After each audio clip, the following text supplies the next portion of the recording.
Okay, let's start. Thank you for joining us today.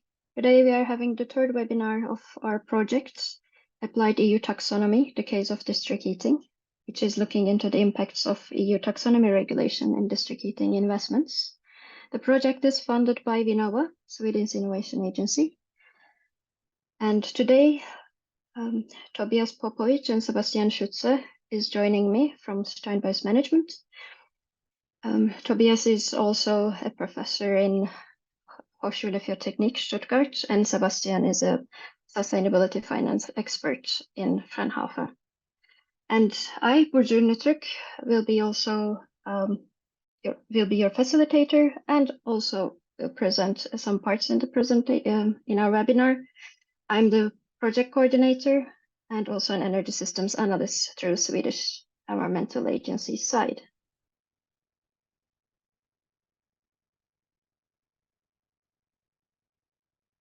Briefly introduce you what we're going to talk about today. I will remind you the project. If you have already joined our webinars, you are informed. Otherwise, you will learn now what we work with and our target. Then Tobias will take on and talk about district heating cooling network investment strategies.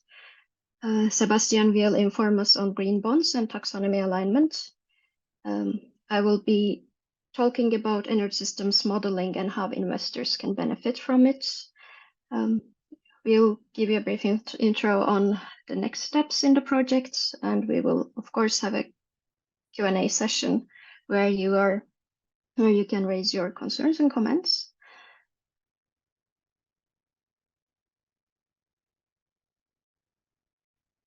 So our project, as I mentioned, is focusing on investigation of the impacts of EU taxonomy regulation for district heating sector. Our research partners in the project are EURAC Research, Steinbeis Transfer Center, Sustainable Finance and Management, Sustainable Finance Lab through KTH. And as Swedish Environmental Research Institute, we are coordinating the project and also working on policy analysis and energy systems modeling. Our case study partner is Gothenburg City and Gothenburg Energy. And also we have supporting parties where we meet every month with them to have knowledge transfer and also have discussions regarding the project progress and outputs, consisting of investment funds, district heating associations, municipality representatives, and also district heating companies.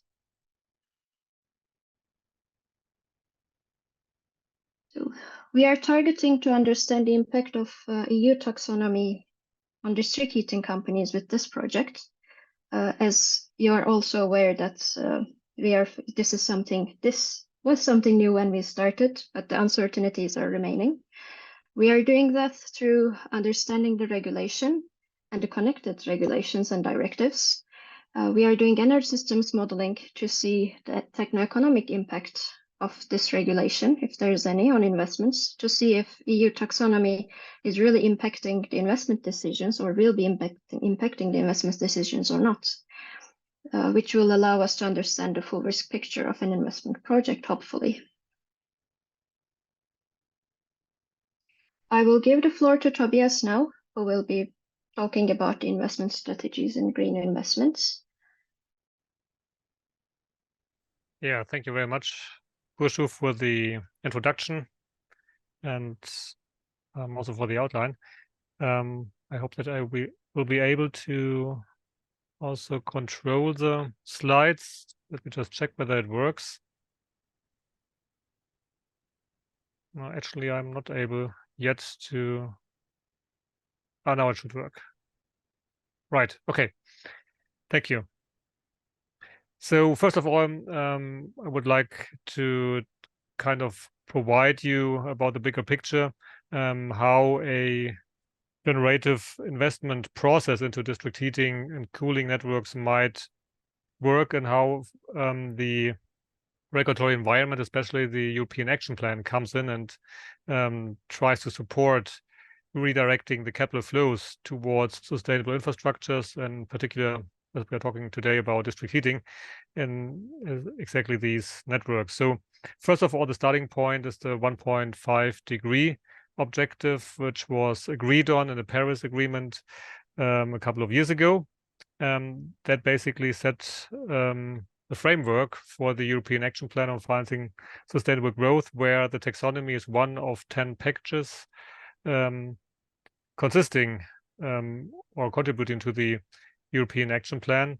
And the taxonomy defines for quite a number and a broad range of different climate sensitive industries what particular thresholds or carbon footprints are more or less in line with the 1.5 degree objective. And the first and foremost objective of the action plan is redirecting capital flows from unsustainable to sustainable investments. And that's basically where investors have to think of how to realigning or changing their investment strategies, and for example, what kind of infrastructures might be in line with 1.5 degree objectives, and what assets are basically attractive or not so attractive. And our opinion is that, and our insights provide proof that district heating and cooling networks are exactly these sustainable infrastructures investors are now looking for when they try to decarbonize their portfolios, or they have to divest from so-called brown technologies or assets. Yeah, we could also use as a title for this slide, "Welcome to the Jungle." Unfortunately, it's not only the taxonomy as part of the action plan which contributes to this jungle. It's related and interlinked with different directives, initiatives, and communications from the European Union, such as, for example, the Fit for 55 package, or the action plan for the circular economy, but also the Energy Efficiency Directive, EED, or the renewable energy directives. And they are somehow all interlinked and have to be taken into account by investors, but unfortunately they are not very well coordinated. So there is some regulatory homework to be done in order to provide more transparency and more guidance to investors.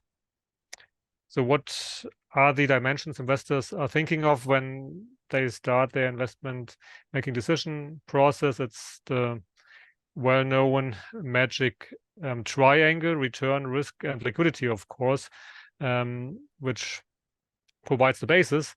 But as sustainability is gaining, or has been gaining, importance, a fourth corner is added. So we have a magic square, and sustainability includes, so to say, 3 sub-dimensions, and we are in the environmental dimension, and within the environmental dimension we are focusing on carbon footprint, where the taxonomy provides the already mentioned thresholds. So that's basically what investors have to take into account, these 4 corners. And now they try to optimize, of course, their risk-return relationship, but at the same time looking what are the carbon emissions related to the assets or investments they're envisaging, and are they in line with the thresholds, or are they not in line with the thresholds the European Union is providing with the taxonomy?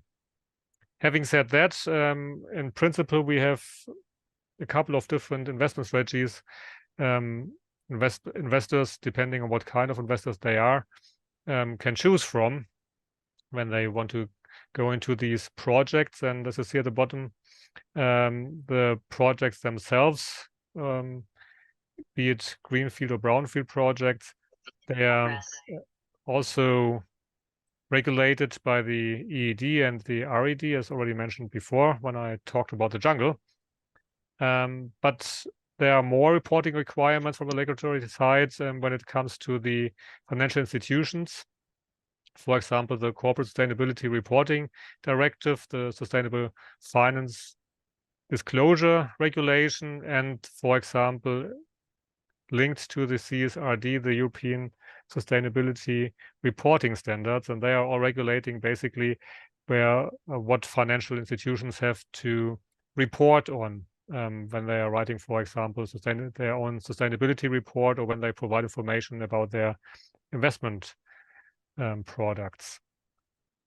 So we have a broad range of investors or financial institutions, from governments on the one hand side, with development banks, promotional banks, sovereign wealth funds, investment funds, pension funds, and of course insurance companies. And it's rather long-term investors for whom district heating might be interesting.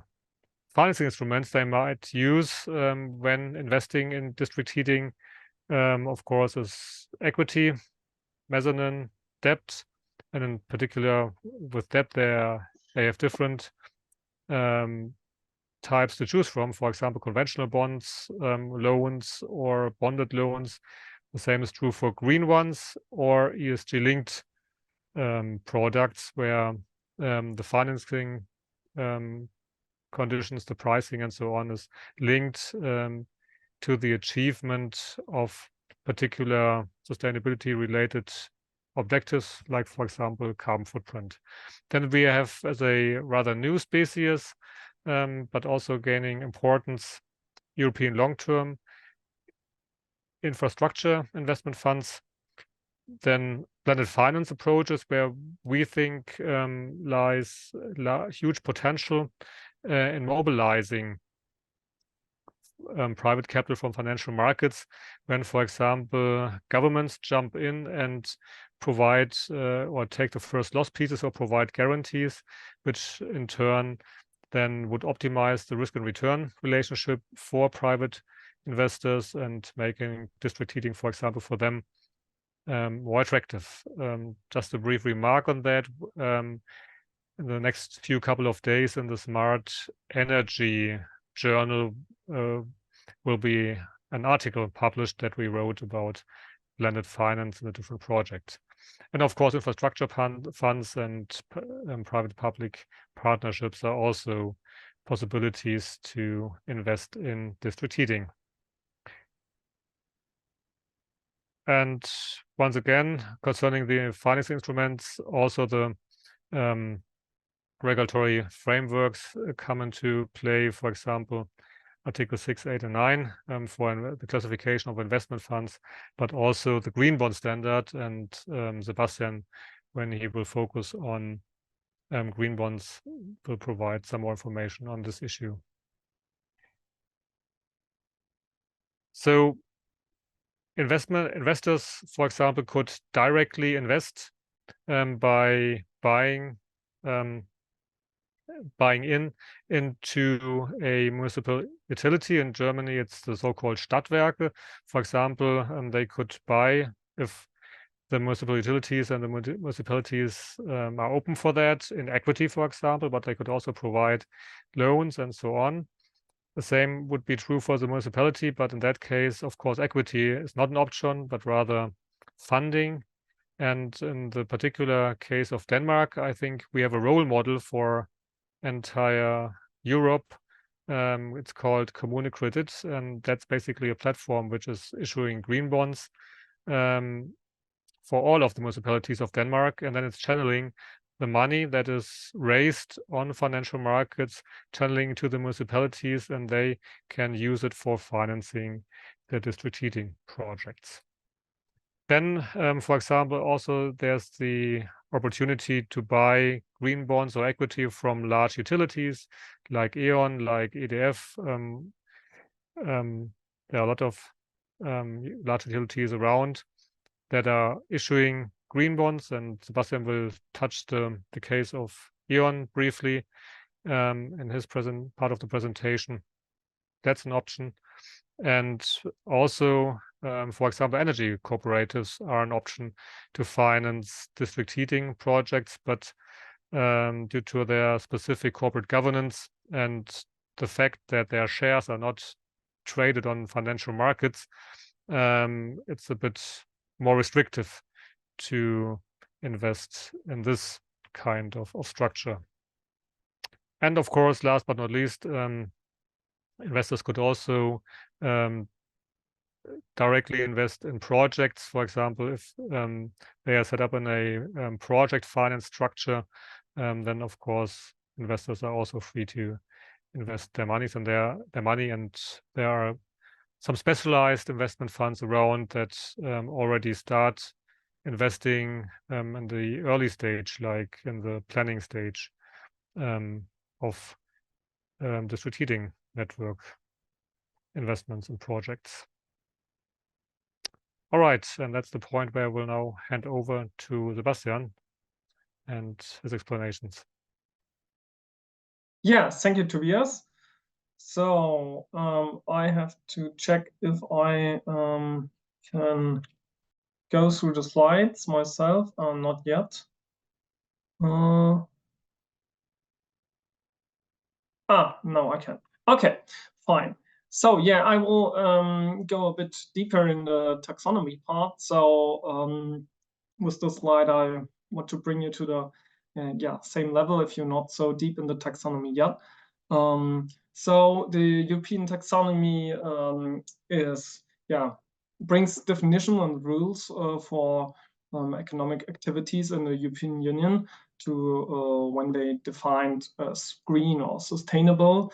And one goal is, as we have seen in the beginning from Tobias, is to redirect capital flows from investors from brown to green investments and assets.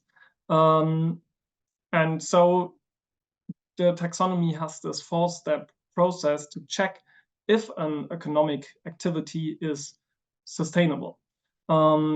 It starts with the first step, the significant contribution. So it's checked if the activity is contributing to one of the EU environmental goals, one of the 6, so climate mitigation, adaptation, protection of water resources, biodiversity, pollution prevention, and circular economy. And in the next step, it's checked if the activity does no significant harm to one of the other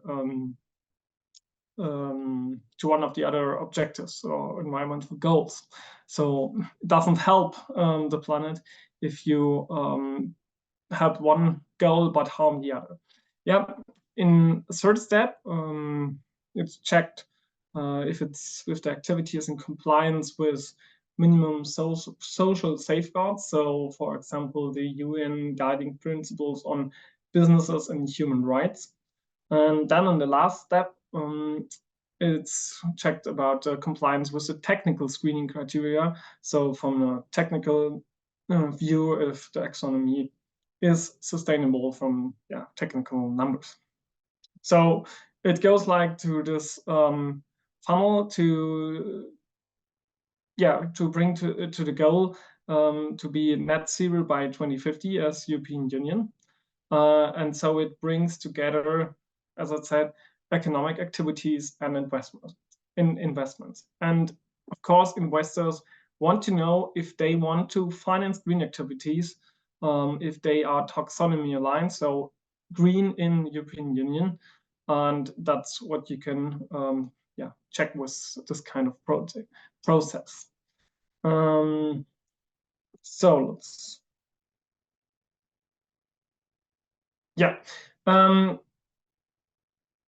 for this project, we took a deeper look into green bonds. As Tobias said, it's one way, so to one strategy to invest in green assets or in green investments. So just a quick overview for those of you who are not so familiar with bonds or investment. It's debt capital, and it's like a normal bond, which you could also trade at the stock exchange, but you can finance, or you have to finance, green project with it as an issuer. And you have a direct link between the investment and the finance activity. So usually you have like a framework. We will see this in a few slides, where it's defined where the money has to go or can go to be used in the case of a green bond.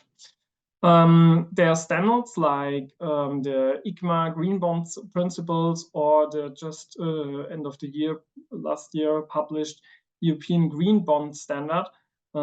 This standard is linked to the European Taxonomy. So the sustainability definition is of the Green Bond Standard is mainly the sustainability definition of the taxonomy. And we will see if this will become the dominant Green Bond Standard in the European Union, or if it remains other standards like ICMA. So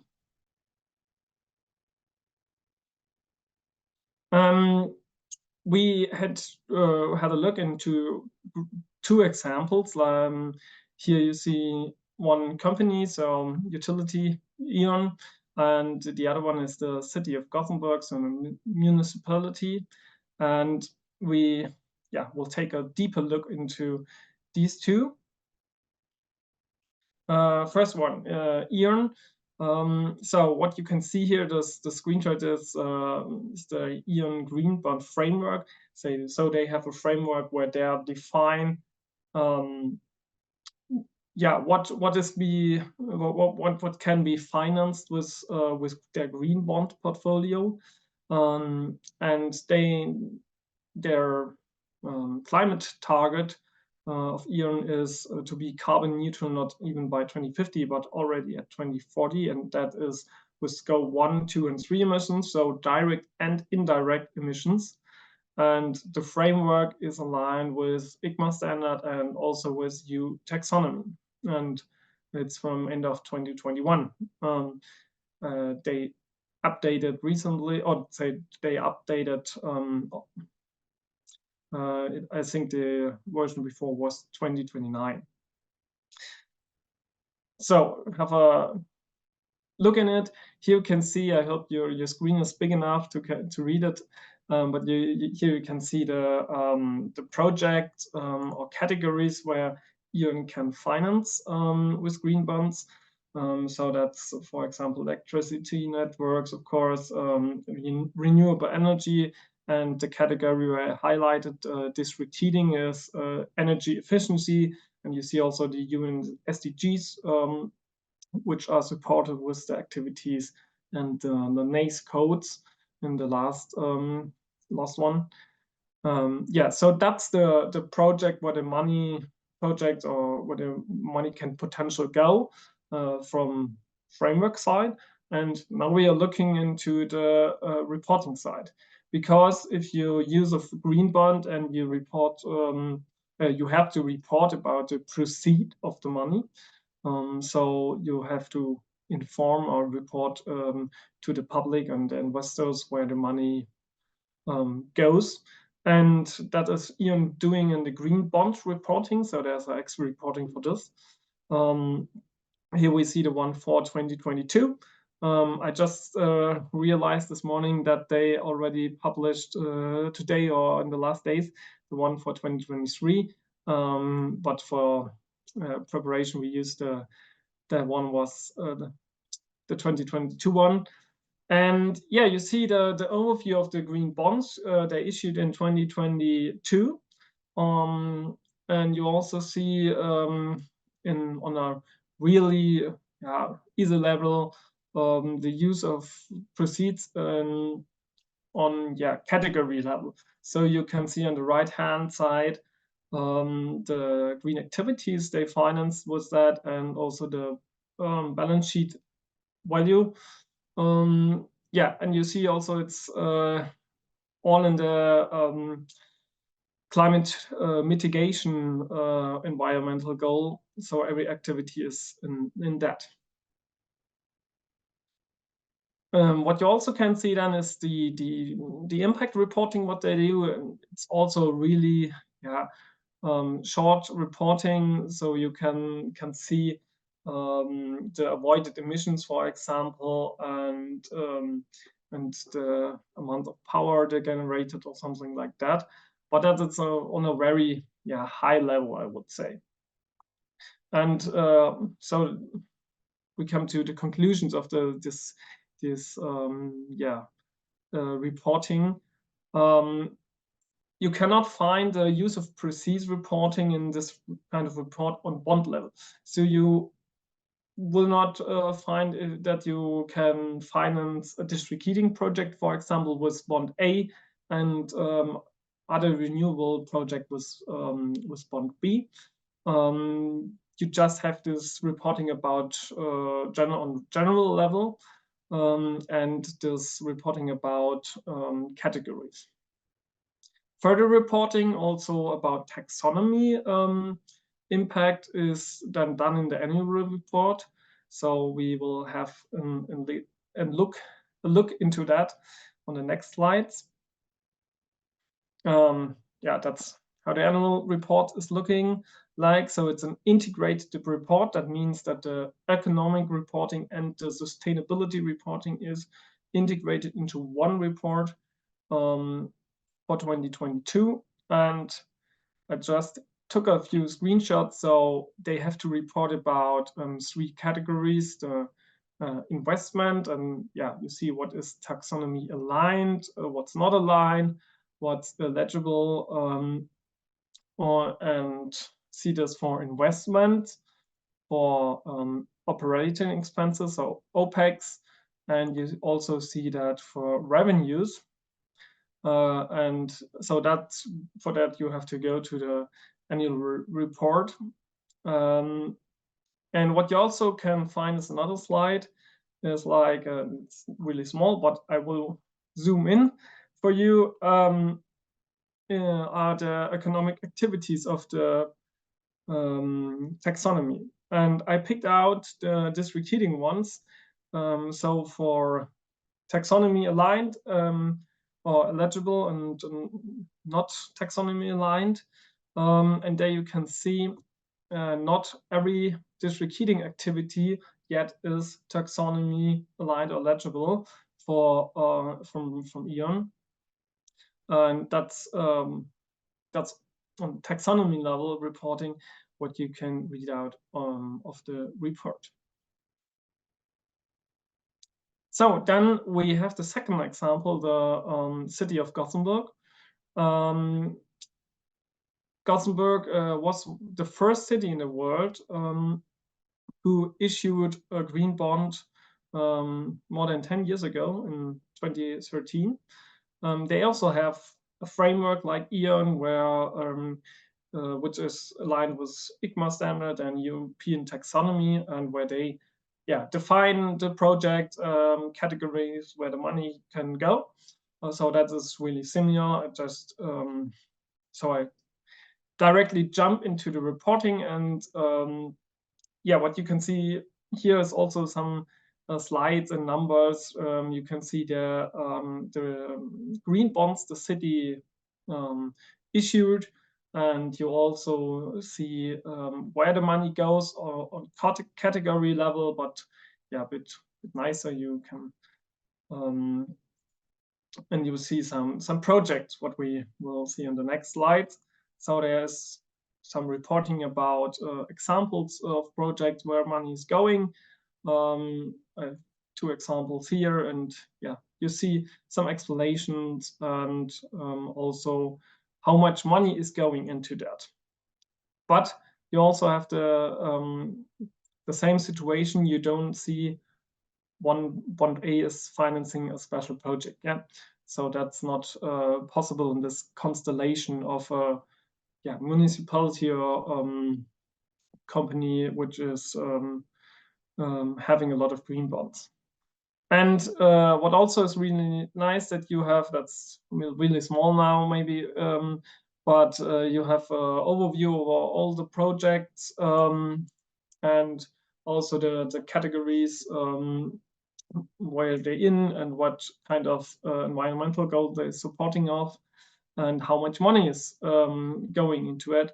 Because of course, as an investor, you want to know where's the money going. That's really nice to see. So have a small explanation of the projects which are financed. And here in the last slide, I just found a district cooling project highlighted here.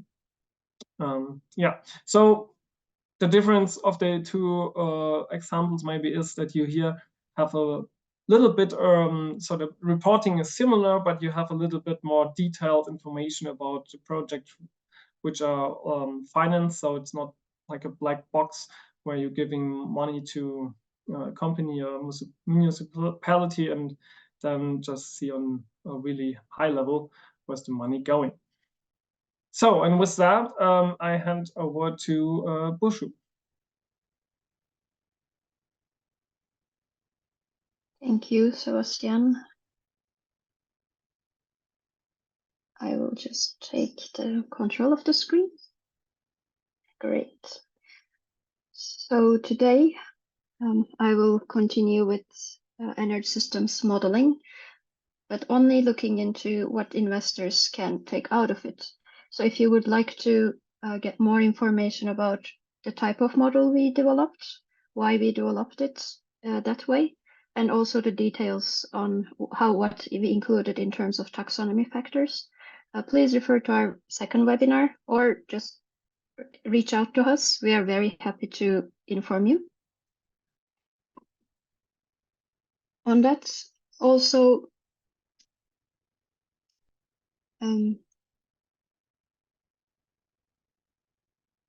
okay, I cannot really move my slide. Just a technical issue. Please bear with me for a second. Okay, now I think it works. Also, you do not need to search the webinar link yourself. We will be providing you that with this webinar's presentation to you. No, it's still not working. Now I will do it this way. So I will take over from what Sebastian shared, the 4 steps of checking the compliance with EU taxonomy. So in our models, in the current model that we are using, we are looking into climate mitigation. And also we identified that district heating sector's substantial contribution would be for climate mitigation. So the significant contribution is selected as the main topic. So we started from step 1 and directly went to step 4, compliance with technical screening criteria, where you can see all the activities that are taxonomy aligned listed in one of the delegated acts. And we have selected the technologies that are relevant for district heating and cooling sector. And we used the restrictions or the parameters that are listed there and utilize it in our model. So why do we use energy systems modeling and why would it be relevant to you? It allows us to assess the impact of technical screening criteria on the investment side. So, and you can do a comparative analysis by using this technical screening criteria parameters in the model and see how the investments are looking like. You can also have a version where you do not include the technical screening criteria parameters, then compare them. This allows you to see if you see any impact of taxonomy within your investments in district heating network. Also, it shows you different pathways towards the future to see how many different scenarios you can have with EU taxonomy aligned investments. So how your investments portfolio can look like when it comes to one district heating network.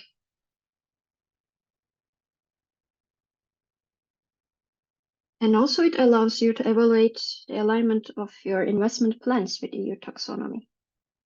So you can assess your current situation and current investment plans, just putting them in the model and see how it looks like.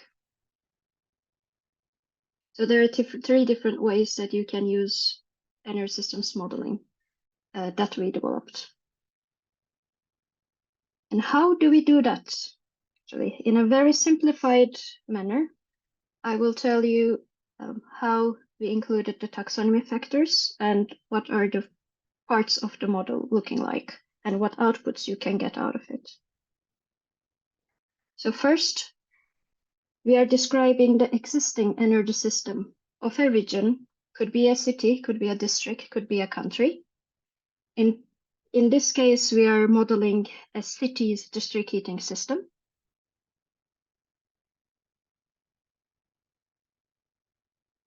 Our inputs are coming from the customer. We are using open source databases and statistics to fill our model with inputs. And what we want to see is our future energy system. And when we say future energy system, the type of modeling we use allows us to look into 10, 20, 50 years ahead. So it's medium to long-term modeling. This is what we are doing.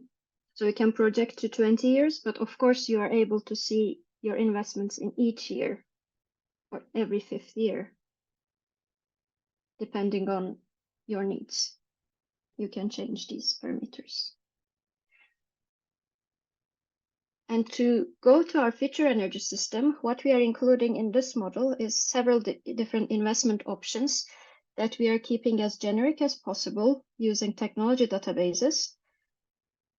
But of course, we are navigating and making some small changes according to the region that we are modeling. And you can have investment options that are not restricted or that are only taxonomy aligned, which means that we are only including the taxonomy aligned investment listed in the technical screening criteria.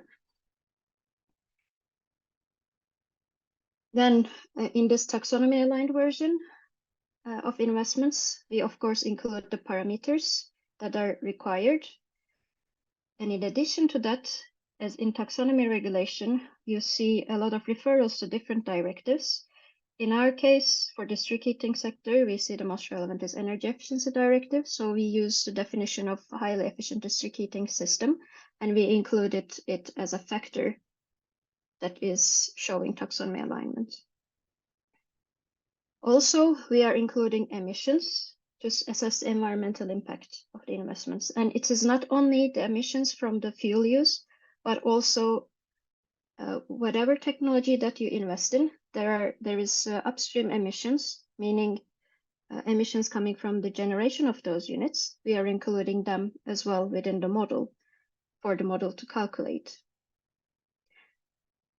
So what you can see when you include all of these and make a model run is that you can see technology and fuel mix of your future energy system in a taxonomy aligned version. Or if you want to test without taxonomy alignment factors, you can do that as well. You can see the capacities of investments. What did you invest it in, basically, and how much capacity is required. Then you have investment costs available, so the capital costs and operational costs for these technologies that are invested in.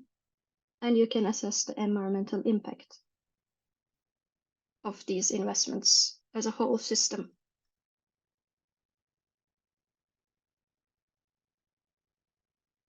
So the benefits that comes with energy systems modeling for investors, we have identified that you can assess the future proofness of investments, meaning of course we are aware of the uncertainties that are coming with taxonomy, and we are aware that we are not everybody is sure on the renewal dates of the assessment, but we are as modelers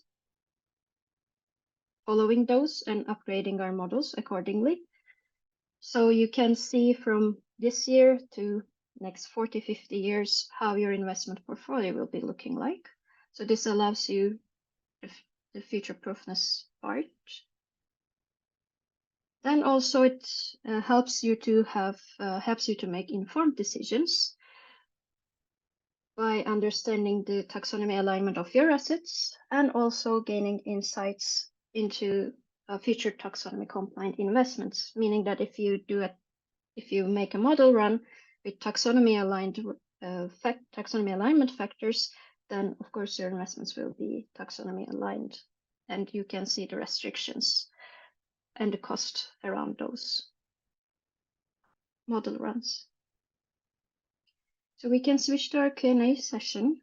I will maybe stop sharing and see if we have any questions coming from the Q&A. If not, please feel free to share your questions. From the bottom of the screen, you have a Q&A tab. I think chat is disabled so far, so you might not be able to post your questions there.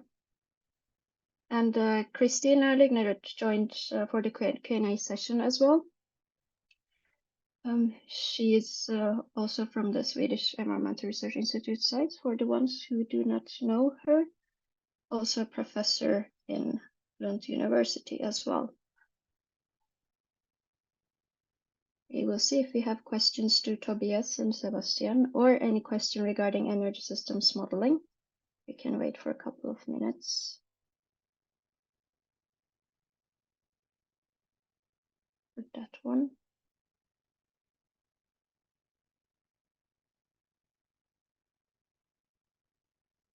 And if you would like to ask your question verbally as well, we can allow you unmute your microphones, I think. Maybe let's wait for another minute and see if there's nothing coming up. We slowly conclude our session.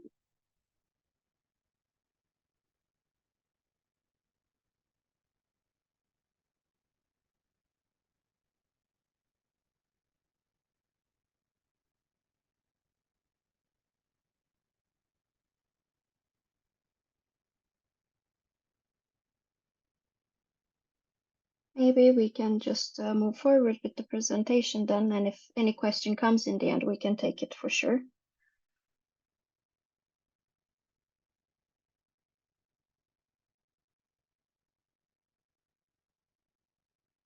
So today, so far, we have covered the current green investment strategies in district heating cooling networks. So we looked into the regulatory frameworks. We told you how we assess EU taxonomy alignment and looked into the role of green bonds. Also, we wanted to just point out what benefits investors can have by use of an energy systems model that is taxonomy aligned.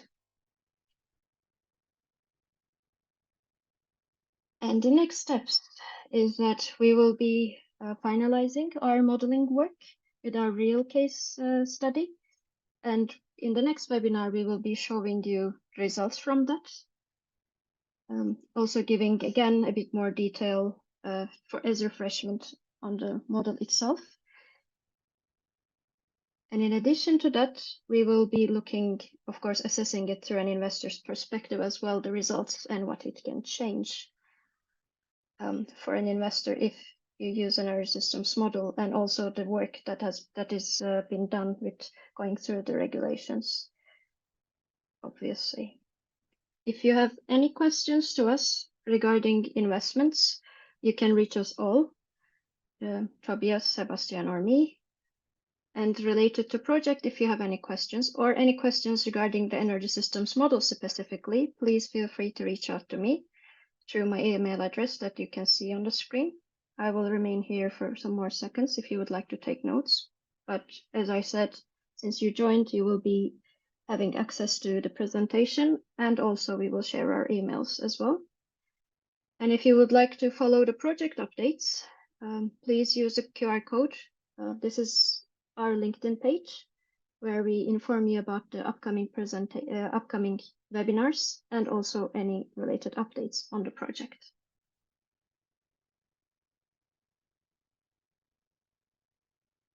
Thank you very much for your attendance. I will just check the Q&A chat again. Okay, we do not have anything coming in. So thank you for joining us. And we will see you in